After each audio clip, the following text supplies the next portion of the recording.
नमस्कार। इस समय आप देख रहे हो आरजे भारत न्यूज 7 सदैव सत्य के साथ और मैं हूं एस्तर। डीजे संचालकों द्वारा एक बैठक का आयोजन किया गया, तो आइए देखते हैं इस खबर को विस्तार पूर्वक। यदि कोई शादी या कोई भी शुभ प्रसंग हो या कोई भी बार त्योहार हो और ऐसे में यदि साउंड सिस्टम ना हो तो कैसा लगेगा। नमस्कार, मैं हूं राजेश सिसोदिया और इस समय आप देख रहे हो आरजे भारत न्यूज 7।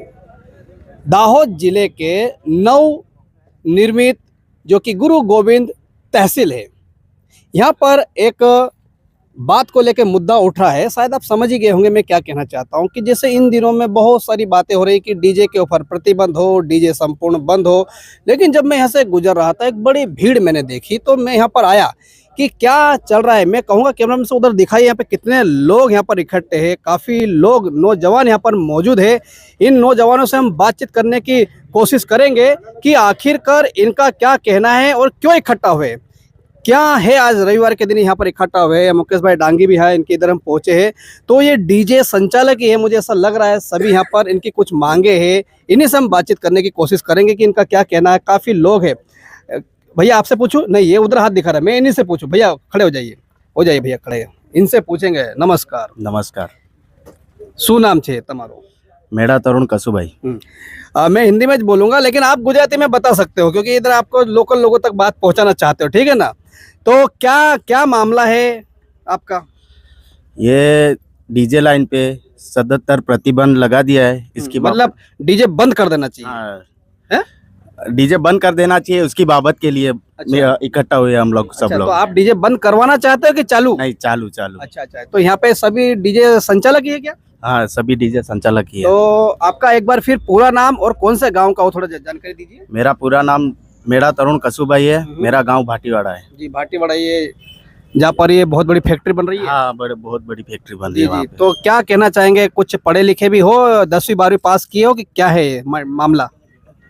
मैंने बीएससी एग्रीकल्चर किया हुआ है। क्या बात है। देखिए, बीएससी एग्रीकल्चर किया हुआ एक नौजवान यहाँ हमसे बातचीत कर रहा है, उनसे हम बातचीत कर रहे हैं। मैं तो पहले मैं भी ऐसा मैं सोचता था कि भाई डीजे वाले बहुत पढ़ाई लिखाई नहीं किए होंगे तो ऐसे ही डीजे लाए होंगे। तो आज इनसे हम बातचीत करेंगे। बताइए, इतना पढ़ाई करके डीजे क्यों ले आए? आज मैंने बहुत एग्जाम भी दी, लेकिन एक पॉइंट से भी मैं रह गया। जी जी। 7-8 बार एग्जाम दी, कुछ मतलब रह गया हर बार। तो मेरे घर से बात हुई मेरे पापा से, और फिर बात हुई कि अब दूसरा कोई धंधा तो है नहीं, तो हमने हमारी जमीन है थोड़ी, वो बेच के हम डीजे लाए।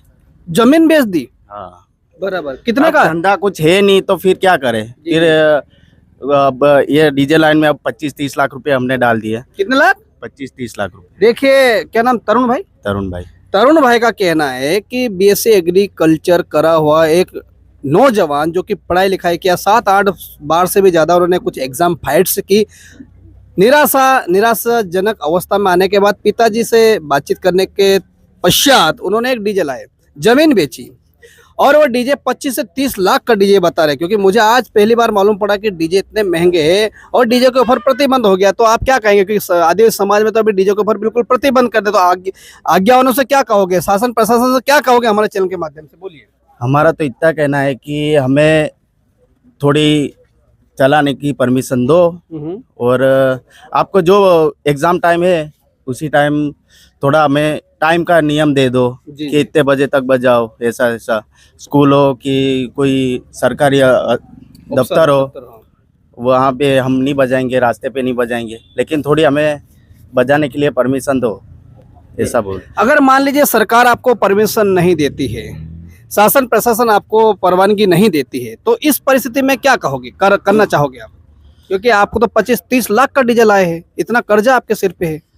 हमारे पास तो कुछ अब रास्ता रहा नहीं। अब तो क्या करें, हम खुद सोच में पड़ गए। इसके लिए इकट्ठा हुए सब लोग के कुछ निराकरण निकले इसके लिए। बराबर बराबर। देखिए, नौजवान जो कि पढ़े लिखे हैं और कहे तो आज के युग में पढ़े लिखे बेरोजगार भी है, उनका सीधा कहना है कि शासन प्रशासन से इतनी ही उम्मीद लगाए है कि कम से कम 25-30 लाख का जो डीजल आया है उसमें कम से कम उन्हें राहत दी जाए। स्कूल के समय या एग्जामिनेशन के समय या कोई शासकीय दफ्तर है उसमें वहाँ उस कायदे कानून के अंतर्गत उन्हें कुछ नियम कायदे दिए जाए, उसके अनुसार वो काम करे। अगर डीजे संपूर्ण बंद हो जाएगा तो इनकी हालत क्या होगी वो भी सोचना जरूरी है। समाज को ऐसे भी निर्णय लेने की आवश्यकता है कि आज हमारी समाज का व्यक्ति इतने महंगे डीजे लाया है तो ये डीजे लेके ही ना आए, ऐसा कुछ योजना है करना चाहिए। भाई साहब हम पूछेंगे। भाई साहब नमस्कार। नमस्कार। जी जी, क्या नाम आपका? अमित पंचाल। जी पांचाल जी, क्या कहोगे? क्या कहूँ, अब डीजे बंद करने की बात कर रहे हैं इसलिए सब इकट्ठा हुए इधर हम लोग। जी जी जी और मैं तो 2010 से डीजे का धंधा कर रहा हूँ। जी जी सबसे पहले इस गांव में हमारे गांव के सरपंच का डीजे था, उसके बाद मैं लाया जी जी और उसके बाद 2-3-4 बार डीजे बदल दिया। मैं खुद MA BEd किया हुआ हूँ अच्छा अच्छा और डिस्ट्रिक्शन के साथ। जी जी, क्या नाम आपका? अमित पंचाल। अमित भाई पांचाल जो कि MA BEd किए हुए हैं, ये जो ऐसे लोग हैं जो कि पढ़े लिखे हैं, इन्होंने कम से कम इतनी तो पढ़ाई की है कि यह कुछ नौकरी कर सकते थे, लेकिन आज के दौर में नौकरी ना मिलने के चलते यहाँ बड़ी समस्याएं हुई है और उसी के चलते ये यहाँ पर पहुंचे। तो आप जो डीजे काफी जूने समय से डीजे है, तो आप क्या कहोगे? क्या शासन प्रशासन से क्या आपकी उम्मीद है? गवर्नमेंट और ये समाज वाले इकट्ठा होकर ये निर्णय ले रहे थे कि डीजे सब बंद कर देंगे, पूरा बंद ही कर देना है और किसी को डीजे बजाना ही नहीं है। तो हम लोग इकट्ठा हुए, हम ये सोच रहे हैं कि बंद कर देंगे तो हम जाएंगे कहाँ। बराबर। अभी इस साल ही अभी मैंने नया डीजे लिया है, अभी तो वो लाया नहीं हूँ, 4 तारीख को लाऊंगा मैं। बराबर। तो वही 7-8 लाख तो दूसरे डाल दिए मैंने, तो पैसे कहाँ से वापिस आएंगे मेरे पास? कमाऊंगा नहीं तो घर वालों को भी क्या खिलाऊंगा। और यही धंधा हम लोग कर रहे हैं। अभी तो जॉब तो मिलने वाली नहीं है क्योंकि गवर्नमेंट ने ऐसे वैसे नियम बनाए हुए हैं। पहले तो क्या किया कि 2004 से मैं BEd किया हूँ तो मुझे टीचर की नौकरी मिल सकती है, तो 2004 से कोई भर्ती ही नहीं की, डायरेक्ट 2012 में भर्ती किया। जो आनंदी बहन ने सेल्फ फाइनेंस जो स्कूल कॉलेज खोले उसकी वजह से इतना सारा एजुकेशन में भरावा हो गया, फुगावा हो गया जिसको बोलते हैं हमारे गुजराती में। तो उसकी वजह से बहुत सारे BEd किए हुए लड़के इकट्ठा हो गए। 2012 में इन्होंने पहले एग्ज़ाम ली, पहली बार एग्ज़ाम दी, पहली बार में पहली ट्रायल में मैं पास 96 मार्क्स, दूसरी बार पास किया 101 मार्क्स, तीसरी बार पास किया 105 मार्क्स, चौथी बार पास किया 111 मार्क्स, फिर भी जॉब नहीं मिली, मेरिट में नहीं आया, 2 पॉइंट से रह गया। और फिर हमने सोचा कि यार ये छोड़ो, अमित पंचाल। मैं बोला चलो छोड़ दो, अब ये जॉब को नहीं कोशिश नहीं करनी और ये डीजे ले आए। और यहाँ पे भी ये निराशाजनक ये अब परेशान कर रहे हैं। देखिए अमित भाई पांचाल जो कि MA BEd किए हुए व्यक्ति और शिक्षक बन सकते थे, लेकिन यहाँ पे 2 ही मार्क्स से वो रुक जाते हैं। अगर सच में डीजे के ऊपर प्रतिबंध हो जाएगा तो और भी हम बहुत सारे सवाल पूछना चाहते हैं कि डीजे के साथ साथ बहुत सारी चीजें उनके ऊपर बिल्कुल प्रतिबंध होना चाहिए, लेकिन ये एक रिक्वेस्ट कर रहे हैं समाज के व्यक्तियों से, शासन प्रशासन के साथ में निवेदन कर रहे हैं कि इन्हें थोड़ी छूट छाट दी जाए। और भी हम एक भाई इनसे बातचीत करने की कोशिश करेंगे। भैया नमस्कार। हाँ जी नमस्कार। क्या नाम आपका? मारू नाम भाभोर अक्षय। जी भाभोर अक्षय भाई, શું કહેવા માંગો છો તમે? પહેલા તો પૂછો તમારું એજ્યુકેશન શું છે? હું BE સિવિલ થયેલો છું, देखिए સિવિલ એન્જિનિયર। देखिए सिविल इंजीनियर, देखिए आप, मैं 3 लोगों से बातचीत की है और ये तीनों लोग अभी तक ऐसे हैं जिनसे मैं इशारा करके बात नहीं किया, उनसे डायरेक्ट मैंने बातचीत की है। देखिए तो इतने आप पढ़े लिखे हैं, आप सिविल इंजीनियर किए हैं, तो ये डीजे में क्यों आए पहले तो ये बता दीजिए। डीजे में ये एक साइड बिजनेस है जी हाँ। मैं पहले सिविल का भी मेरा काम चलता है जी हाँ, कंस्ट्रक्शन और ये सब बिजनेस। जी तो मेरे भतीजे और में सब बेरोजगार है, तो मैंने उनके लिए डीजे लाया हूँ बराबर। कि उनको थोड़ी रोजगारी मिले। ये डीजे कितने का लाया अंदाजित आप? हम जो 25 लाख के आसपास, बराबर। गाड़ी आड़ी सब होके। ओके, तो अभी आप क्या कहना चाहेंगे शासन प्रशासन और दाहोद जिले से? मैं तो यही कहना चाहता हूँ कि पहले तो है ना, ये बेरोजगार है लड़के। देखिए पॉइंट वाली बात सुने कि पहले जो बेरोजगार है लड़के वो बात सुनिएगा। हाँ, ये बेरोजगार लड़के वो हमारे माध्यम से उनको उनका घर चलता है। बराबर। हाँ, तो हम ये हमारा इतना पैसा हमने डालते हुए भी हम दूसरों लोगों को रोजगारी दे रहे हैं। अच्छा, जो आपके जो डीजे मान लीजिए, उस डीजे पे कितने लोग काम करते हैं अंदाजित? अंदाजी तो 7-8 लड़के। मतलब कहने का मतलब कि 7 से 8 परिवारों का भरण पोषण या उनके चूल्हे चल रहे, राइट? हाँ राइट। जी जी, बोलिए क्या कहोगे आप?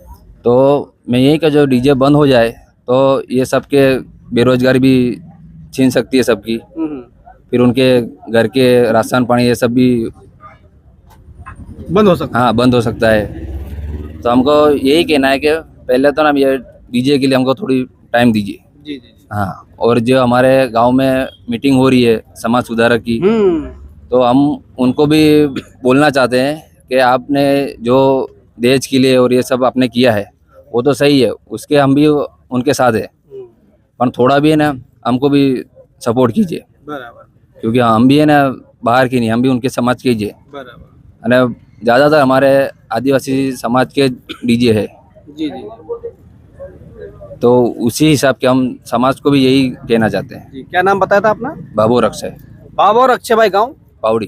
पावड़ी के निवासी भाभोर अक्षय भाई, उन्होंने कहा है यहाँ जो मीटिंग हो रही है ये बहुत शांति के साथ आपस में चर्चा करें कि आखिर इसका निराकरण कैसे लाए।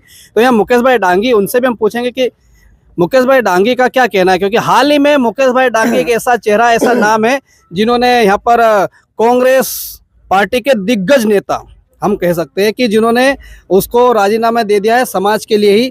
तो ये सारे लोग एक विश्वास करके, आशा करके मुकेश भाई के यहाँ पहुंचे। मुकेश भाई बैठे थे और हम भी यहाँ से निकल रहे थे, हम भी यहाँ पहुंचे। तो आइए इनसे बात करें। मुकेश भाई नमस्कार। नमस्कार जी, पहले तो आपने राजीनामा दे दिया है, तो क्यों दिया, वो दो शब्द बता दीजिए।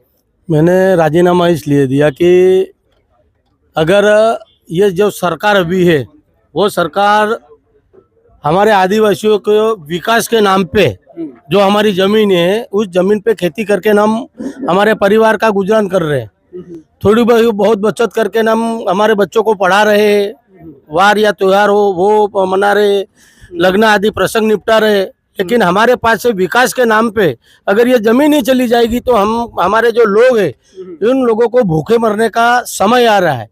आज आप देखें, पहले उन लोगों ने दिल्ली से बॉम्बे कॉरिडोर हाईवे निकाला, उससे पहले माछन नाला जलाशय योजना, उसके बाद काली 2 जलाशय योजना, फिर नौगांव के लिए वो डोमेस्टिक एयरपोर्ट आया, अब जीआईडीसी आई, फिर रेलवे आ रही है, फिर हमारे पास में डगेरिया गांव से नेत्रंग तक 4 लेन हाईवे नंबर 56 आ रहा है, फिर 2 बाईपास आ रहे हैं, फिर मीराखेड़ी से लेकर एयरपोर्ट सुविधा के लिए 5 गांवों की जमीन छीन ली जाएगी। अगर ऐसे विकास के नाम पर हम लोग आदिवासियों का अगर विनाश होगा तो किसी पक्ष में रहकर में जो लड़ाई थी हमारे आदिवासियों की जो जमीन संपादन की वो मैं लड़ नहीं सकता था। कहीं ना कहीं मेरे जो पक्ष के प्रति थोड़ा अवरोध आ रहा था, इसलिए मैंने खुले तौर पे सभी के सामने बाहें चढ़ाने के लिए कांग्रेस पार्टी से इस्तीफा दिया। बीजेपी में जाने का मन है? नहीं, मैं कभी किसी पार्टी में नहीं जाऊंगा। अगर मेरा समाज फैसला करेगा कि मुकेश भाई आपको इलेक्शन लड़ना है तो वो समाज जो फैसला करेगा वो शिरोमान्य रहेगा। देखिए, मुकेश भाई डांगी ने स्पष्ट किया यहाँ पर किसी पार्टी में नहीं जाएगा, शायद समाज के लोगों ने आप पे भरोसा किया है। तो ये डीजे संचालक पहुंचे, अभी तक शायद इनसे अभी पूरी चर्चा भी आपकी नहीं हो पाई, ठीक है? तो फिर भी आप क्या कहना चाहोगे इनके विषय में? देखो, अभी जो हर तहसील में समाज सुधारकों ने जो शर्तें रखी उसमें 2 दिन पहले ये जो डीजे संचालक थे ये मेरे पास आए। उन लोगों ने बोला कि अगर डीजे बंद हो जाएगा तो हम आज जमीन बेच के लोन लेके 25-25, 30-30 लाख में जो डीजे लाए हैं, तो डीजे सदंतर बंद हो जाएगा तो हमारा परिवार को भूखे मरने का टाइम आएगा। और हमारे साथ जो लड़के काम कर रहे हैं 6 से 7 लोग डीजे के साथ रहते हैं, तो उनका परिवार भी चलाना बहुत मुश्किल हो जाएगा। और उन लोगों को ये कहना है कि समाज ने किया सही है, हम समाज से विपरीत नहीं है, समाज का जो आदेश है हम पालन करेंगे, लेकिन समाज को हमारे बारे में भी सोचना चाहिए कि अगर समाज को डीजे बंद करना था तो हमें 2-3 साल पहले से हमें टाइम देना था कि आप नया डीजे मत लाओ, जो डीजे है ये डीजे को आप फ्री कर लो। लेकिन समाज ने हमें कोई मौका नहीं दिया, ये डीजे संचालकों को कहना था। और ये लोग ऐसा भी कह रहे हैं कि जो समाज सुधारक है वो 5, 25 या 100 लोगों ने मिलकर बंधारण तो बना दिया, लेकिन किसी बेटी के बाप से या बेटे के बाप से ये समाज सुधारकों ने कभी उसका मंतव्य नहीं लिया है। कोई लड़का कहता है कि बिना डीजे को मैं शादी नहीं करूंगा, कोई लड़की कहती है मैं शादी नहीं करूंगा। प्रश्न बहुत है। मैं आपके तहत इस डीजे संचालकों की जो बात मैंने सुनी है, इससे एक बात मैं ये साफ करना चाहता हूँ कि जो हमारे समाज सुधारक है उससे मैं मिलूंगा और कहूंगा कि कुछ ना कुछ करके, सरकार तो हमारे आदिवासियों को कोई रोजगार दे नहीं रही, लेकिन अपनी जमीन बेच के या जो उसके सोना चांदी दागिना वो बेचे होंगे, खेते बेचे होंगे, आज डीजे लाए हैं, तो कुछ ना कुछ ऐसा प्रावधान किया जाए ताकि जो डीजे संचालक है उसका परिवार वो चल सके। और एग्जाम अभी आ रही है, अभी चल रही है, तो मैंने सबको समझाया कि जो एग्जाम देने जा रहे हैं वो अपने ही बच्चे हैं, तो उसको कोई तकलीफ ना हो। आपको समाज अगर बोलता है कि भाई 10 बजे के बाद नहीं बजाना है, तो अपन को नहीं बजाना है, सिटी में नहीं बजाना, जाहिर लोग जो जगह है वहां पे आप मत बजाओ, लेकिन कुछ ना कुछ रास्ता इसका निकले, इसलिए मैं जो समाज के आगे वाले उनसे बातचीत करूंगा और उनको न्याय मिले, ऐसी मेरी गुजारिश है। अच्छा, मेरा एक और सवाल है कि अभी हमने तीन एक लोगों से बातचीत की, ये काफ़ी पढ़े लिखे लोग हैं, कोई ग्रेजुएटेड है, कोई पोस्ट ग्रेजुएटेड है, कोई मास्टर डिग्री होल्डर्स है, तो यहाँ पे अधिकांश सब पढ़े लिखे हैं। तो यहाँ पर एक फैक्ट्री आई है रेलवे कारखाने की, तो वहाँ पे 10,000 लोगों को लोकल को भर्ती देने का था, उसमें शायद मिला कि नहीं मिला हो तो शायद आप ही जानते हैं हमसे बेहतर, बराबर। तो ये इतने सारे लोग हैं, तो इनके चलो डीजे बंद करवा दो आप, तो इनको नौकरी क्यों नहीं दे रही सरकार, उसके विषय में क्या कहोगे? देखो, पहली बात तो मैं ये बोलता हूँ कि सरकार ने जो रूल बनाए हैं, अभी पुलिस की भर्ती चल रही है, सब हमारे लड़के जो मैदान पास करने के लिए जा रहे हैं। पहले क्या था कि जो लड़का जो लंबे कूद में या जो दौड़ है उसमें फर्स्ट आता था, तो उसका जितना भी मेरिट है वो एग्जाम में जो मार्क आते थे उसके साथ जोड़े जाते थे। लेकिन हमारे आदिवासी मजबूत काठी के लोग हैं, वो कुछ भी कर सकते हैं, दौड़ में भी फर्स्ट आएंगे, कूद के में भी फर्स्ट आएंगे, लेकिन अगर ये मार्क उनको मिलेंगे एग्जाम के साथ में तो आदिवासियों को नौकरी देनी पड़ेगी। दूसरी बात मैं आपको बताऊं कि धोरण 9 तक किसी भी कक्षा में किसी हमारे बेटी या बेटे को फेल नहीं किया जा रहा है।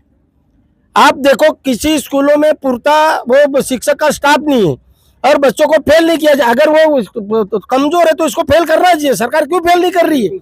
और उसका पाया ही कमजोर है तो वो कुछ ना कुछ करके बीए या ग्रेजुएट हो जाएंगे, लेकिन जब ये टाट टेट स्लेट की परीक्षा देने जाएंगे तो हमारे बच्चे कभी पास नहीं हो पाएंगे, और पास नहीं होंगे तो नौकरी मिलेगी कहाँ से? ये सरकार की एक नीति है, वो मोदी जी नीति करके सब हमारे आदिवासियों को खत्म कर रहा है। मैं तो आपको ये कहना चाहता हूँ कि कोई ना कोई लोग हमारे आदिवासियों को खत्म करने का इरादा इस सरकार ने किया है, और आज जो बच्चे डीजे लाए हैं उनके ऊपर भी एक समाज की तलवार लटक रही है। तो मैं समाज से गुजारिश करता हूं कि आपस में बैठ के डीजे संचालकों के साथ बातचीत करके कुछ ना कुछ रास्ता इन डीजे संचालकों के लिए निकाला जाए। देखिए, अभी इस समय हमारी सीधी बात मुकेश डांगी के साथ में हुई और उन्होंने स्पष्ट कहा है कि जो जिन लोगों ने समाज का जो बंधन किया है, निर्धारित किया है, तो सबको मिलके इन डीजे वालों के बारे में भी सोचना चाहिए। और एक बात और उन्होंने कही कि जो यहाँ पर इस आदिवासी क्षेत्र में, यदि हम कहें गुजरात राज्य में, बच्चों को फेल नहीं किया जा रहा है, यह एक ऐसी नीति है कि जो बुनियाद होता है, foundation they are making very weak. यदि फाउंडेशन ही कमजोर रहेगी तो उस पर इमारत कैसे बनेगी? तो यहाँ तो ये फेल ना करने की रणनीति के चलते बच्चे पहले से ही पता है कि वो तो पास होने ही वाला है, दूसरी कक्षा में जाने ही वाला है। बिल्कुल सही बात है। तो यहाँ पर जो पढ़ता है बच्चा, उसे आगे बढ़ना चाहिए और इस शिक्षा के ऊपर कुछ न कुछ विचार करने की आवश्यकता है। ये मेरे पीछे देखिए काफ़ी डीजे संचालक है, हो सकता है कि ये भी ऐसी ही लपेटे में आए होंगे, क्योंकि आगे बच्चा जब 10वीं पास कर लेता है, 12वीं पास कर लेता है, उसके बाद वो जब एग्ज़ाम फाइट करना है, उस एग्ज़ाम के अंदर वो बच्चा क्यों फेल हो जाता है, उसके कारण, उसका मुख्य बिंदु और कारण यही मिलता है मुझे तो, कि उसकी जो बुनियाद है वो बुनियाद ही कमज़ोर है। यदि आपकी बुनियाद ही कमज़ोर रहेगी तो आप कितनी भी इमारत लगाओ वो गिरने वाली है। फिलहाल खैर ये तो बहुत सारे मुद्दे हैं, लेकिन इस बात को लेकर आप क्या कहना चाहते हो? क्या डीजे चालू रहना चाहिए या संपूर्ण रीति से डीजे पे प्रतिबंध हो जाना चाहिए? क्योंकि मध्य प्रदेश के भी झाबुआ क्षेत्र में डीजे के ऊपर प्रतिबंध हो चुका है, अन्य दूसरे क्षेत्रों में भी डीजे पे प्रतिबंध होना चाहिए, हो चुका है। तो अब यदि डीजे के ऊपर प्रतिबंध हो रहा है तो डीजे संचालकों को नौकरी मिलना जरूरी है, इनको काम देना जरूरी है, क्योंकि इनका ही घर नहीं, इनके अन्य परिवार को भी ये इनका भरण पोषण चल रहा है। काफ़ी चूल्हे बंद हो जाएंगे, तो चूल्हे बंद हो इससे पहले इनके लिए कुछ समाधान लाना चाहिए सरकार को, या समाज के सभी आज्ञावानों को मैं कहना चाहूँगा समाधान लाना चाहिए। और साथ ही साथ में इन्होंने 25, 30, 40, 35 ऐसे लाख के तो डीजे लेके आए, कर्जे में है ये अपने समाज के नौजवान हैं आज जो कर्जे में, इनके बारे में भी सरकार को विशेष सोचना चाहिए और सोचने की आवश्यकता है। इस पूरी खबर को देखकर आप क्या कहना चाहते हो? I am not taking their favour और I am not against them, लेकिन वास्तविकता हमें जानने की आवश्यकता है। फिलहाल आप देखते रहिए आरजे भारत न्यूज़ 7। मैं आपका मित्र राजेश सिसोदिया। जल्द मिलता हूं ऐसी कोई खास और मुख्य खबर के साथ। तब तक बने रहिए आरजे भारत न्यूज़ 7 के साथ। जय हिंद, जय भारत, नमस्कार। जैसा कि इस पूरी खबर को हमने विस्तार पूर्वक देखा, इस खबर को लेकर आप क्या कहना चाहते हो जरूर हमें लिखें। यदि चैनल पे नए हो तो चैनल को सब्सक्राइब करना ना भूले। जल्द मिलती हूँ ऐसी कोई खास खबर के साथ। तब तक बने रहिए आरजे भारत न्यूज़ 7 के साथ। नमस्कार।